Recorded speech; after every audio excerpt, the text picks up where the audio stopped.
এখন থেকে আগে তো সেনাবাহিনী একশো দায়িত্ব নিয়ে গেছে আপনাদেরকে আমি এটা আশ্বস্ত করতেছি এখানে কোনো পরিস্থিতি নাই যে এখানে একটি দেখা হবে কিনা হবে, কারণ দেশের অবস্থা ঠিক নাই।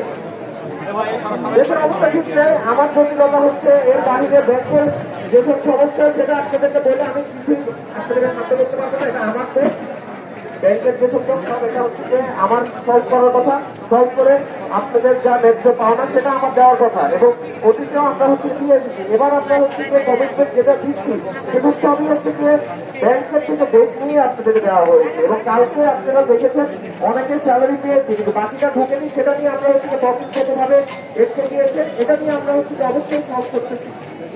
আপনারা আমাকে বিশ্বাস করতে হবে। যদি আমার যদি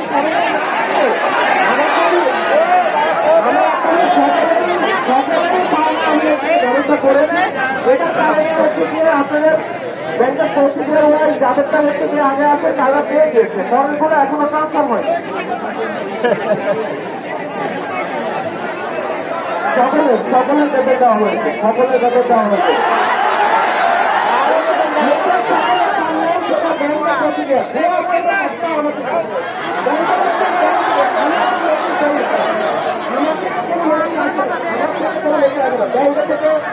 ব্যাংকের থেকে অটোমেটিক মেসেজ আছে, ব্যাংকের নাম্বার থেকে মেসেজ আছে। যদি কোনো ভুয়া থেকে মেসেজ আসে, যদি কোনো ভুয়া নাম্বার থেকে মেসেজ এসে থাকে সেটা কোনো কারোর হচ্ছে যে পার্সোনাল এজেন্ডা আছে আপনাদেরকে বিরক্ত করার জন্য।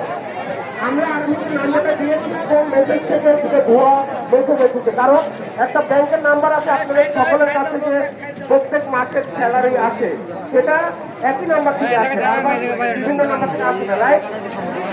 তাহলে এখন যদি ভুলভাল নাম্বার থেকে আসে আপনাদেরকে উত্তেজনা করার জন্য এসে করতে হবে। আমার কোনো পার্সোনাল নাম্বার থেকে আমি মেসেজ দিতে পারবো না, ব্যাংকের মেসেজ আমার দেওয়ার কোনো অধিকার নেই।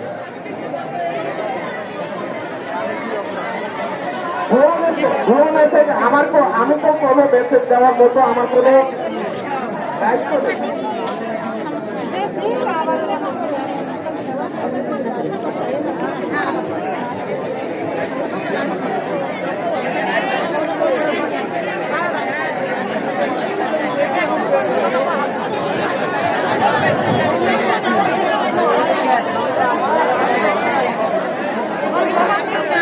আপনারা আমার কোনো একটু শুনে